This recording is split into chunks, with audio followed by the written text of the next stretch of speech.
UPPL দলৰ কোনো ধৰণৰ ভেটি নোহোৱা হৈছে।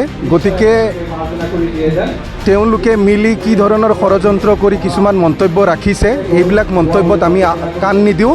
আমাৰ কাম, আমি আমাৰ দলক শক্তিশালী কৰিব লাগে আৰু আমাৰ দলে এককভাৱে নিৰ্বাচন খেলি 2025 চনত আমাৰ চৰকাৰ গঠন কৰিব লাগে। এইখিনি আমাৰ কথা। বাকী যোনে যি কৈ আছে কওক, এইবিলাক তেওঁলোকৰ ষড়যন্ত্ৰ। নীতি আনিম, কিবা নীতি আনিম, কিন্তু চৰকাৰ হোৱাৰ লগে লগে প্ৰমোদ বড়োইটো উচ্ছেদ নীতিহে আনিলে। গোটেই BTCত হাজাৰ হাজাৰ লাখ লাখ মানুহ ভীতিগ্ৰস্ত কৰিলে, কিমান উচ্ছেদৰ নটিচ জাৰি কৰিলে আপোনালোক সকলোৱে জানে। গতিকে এই প্ৰমোদ বড়ো চৰকাৰৰ ওপৰত মানুহৰ আৰু আশা আকাংক্ষা নাই।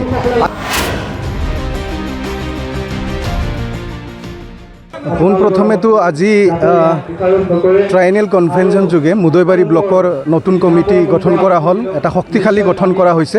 আৰু আগন্তুক দিনত এই কমিটিয়ে গ্ৰাউণ্ড লেভেলত কাম কৰি এই দলটোক শক্তিশালী কৰি তুলি লৈ 2025 চনৰ যিটো নিৰ্বাচন হ'ব, BTC নিৰ্বাচন, এই নিৰ্বাচনত শক্তিশালীভাৱে অংশগ্ৰহণ কৰিব আৰু জয়যুক্ত হ'ব। হাগ্ৰামা মহিলাৰী ডাঙৰীয়াক পুনৰাই BTCৰ প্ৰধান হিচাপে বাছি ওলোৱাত যি নিৰ্বাচনত জয়যুক্ত কৰাব। এইবিলাক প্ৰৰোচনা, মানে ষড়যন্ত্ৰ। আজি UPPL দলৰ কোনো ধৰণৰ ভেটি নোহোৱা হৈছে। গতিকে তেওঁলোকে মিলি কি ধৰণৰ ষড়যন্ত্ৰ কৰি কিছুমান মন্তব্য ৰাখিছে, এইবিলাক মন্তব্যত আমি কাণ নিদিওঁ।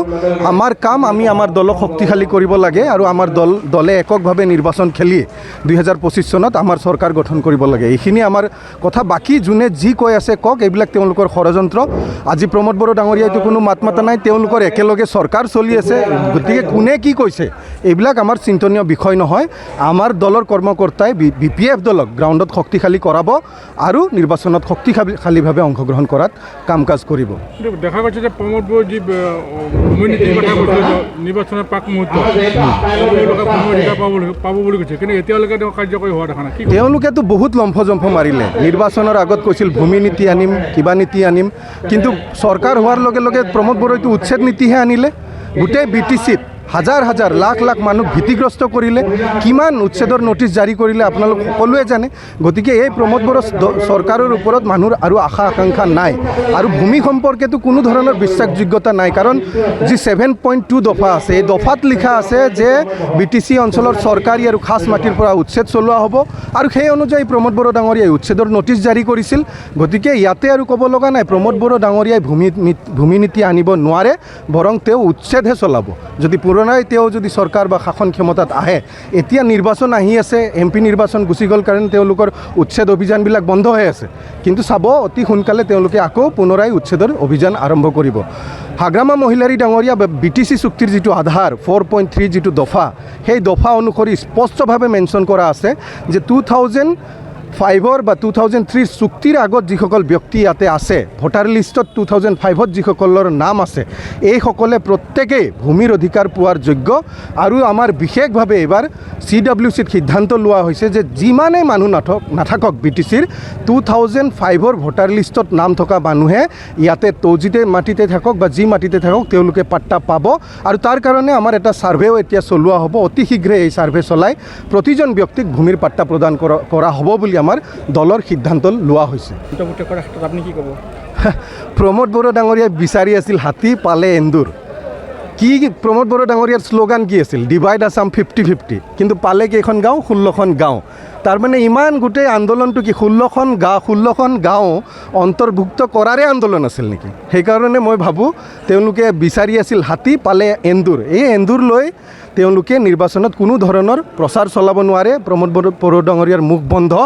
যি কেবিনেট মিটিঙৰ ডিছকাশ্যনৰ কথা কৈছে, আজি চাক, BTCৰ অধিকাৰ থকা স্বত্তেও আজি চাকৰি দিবৰ বাবে অসম চৰকাৰৰ কেবিনেটৰ এপ্ৰুভেল ল'ব লগা হৈছে। তাতকৈ আৰু লাজ লগা কথা কিবা আছে নেকি?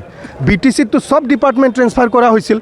BTCয়ে নিজে চাকৰি দিব পাৰে, কিন্তু হাগ্ৰামা মহিলাৰী ডাঙৰীয়াই 22,000তকৈ অধিক ব্যক্তিক BTCৰ চাকৰি প্ৰদান কৰিছিল। কিন্তু আজি প্ৰমোদ বড়ো ডাঙৰীয়াই 4th গ্ৰেডৰ চাকৰি দিবৰ কাৰণে অসম চৰকাৰৰ কেবিনেটৰ এপ্ৰুভেল ল'ব লগা হৈছে। তাতকৈ আৰু লজ্জাজনক কথা কিবা আছে নেকি? ভাবি চাওক, ইয়ে স্পষ্ট কৰে প্ৰমোদ বড়ো ডাঙৰীয়াৰ আজিৰ তাৰিখত স্থিতি কমপ্লিটলি ফেইল হৈছে। প্ৰমোদ বড়ো ডাঙৰীয়াই কওক না আজি তেওঁ চেণ্ট্ৰেল পেকেজ কিমান আনিছে, আনি পেলাই ভোট খোজক ৰাইজক। চেণ্ট্ৰেল পেকেজ 0, এটাও চেণ্ট্ৰেল পেকেজ আনিব পৰা নাই। ক'ত গ'ল ইনষ্টিটিউটবিলাকৰ কথা, য'ত কোৱা হৈছিল স্পৰ্টছ ইউনিভাৰ্চিটি বনাম বুলি কৈছিল, ইন্দিৰা গান্ধী ট্ৰাইবেল ইউনিভাৰ্চিটি বনাম বুলি কৈছিল, ৰেলৱে কোচ ফেক্টৰী বনাম বুলি কৈছিল, ক'ত গ'ল এইবিলাক কথা? তো প্ৰমোদ বড়ো ডাঙৰীয়াই কমপ্লিটলি ফেইলাৰ। আৰু ফেইলাৰ হোৱাৰ কাৰণে এতিয়া তেওঁলোকে নানান ধৰণৰ ষড়যন্ত্ৰ ৰচনা কৰি ৰাইজৰ আগত কিছুমান মিছা কথা প্ৰচাৰত আৰম্ভ কৰিছে। তাৰে ভিতৰত এটা মিছা কথা হ'ল যে UPPL আৰু BJPয়ে বেলেগ বেলেগকৈ নিৰ্বাচন খেলিব। আচলতে প্ৰমোদ বড়ো ডাঙৰীয়াৰ এতিয়া কোনো জাতি জনগোষ্ঠীৰ বিশ্বাস আৰু প্ৰমোদ বড়ো ডাঙৰীয়াৰ ওপৰত নাই। গতিকে কাকো নোৱাৰিলেও কমচে কম BJP বিৰোধী ভোটখিনিক যদি তেওঁ ল'ব পাৰে, তেনেকুৱা ধৰণৰ এটা মানসিকতা লৈ এটা ষড়যন্ত্ৰত নামি তেওঁলোকে BJP আৰু UPPL একেলগে নাই বুলি এটা প্ৰচাৰ চলাব খুজিছে। কিন্তু ক'ত নাই তেওঁলোকে অসম চৰকাৰ চলাই আছে, তেওঁলোকে চেণ্ট্ৰেলৰ চৰকাৰ চলাই আছে, তেওঁলোকে BTCৰ চৰকাৰ চলাই আছে। ভাবি চাওকচোন, এই ব্যক্তিজন কিমান তললৈকে নামি ৰাইজক ভুল আৰু অপবাদেৰে মিছা প্ৰচাৰেৰে তেওঁ শাসনৰ গাদীখন দখল কৰি থাকিব খোজে।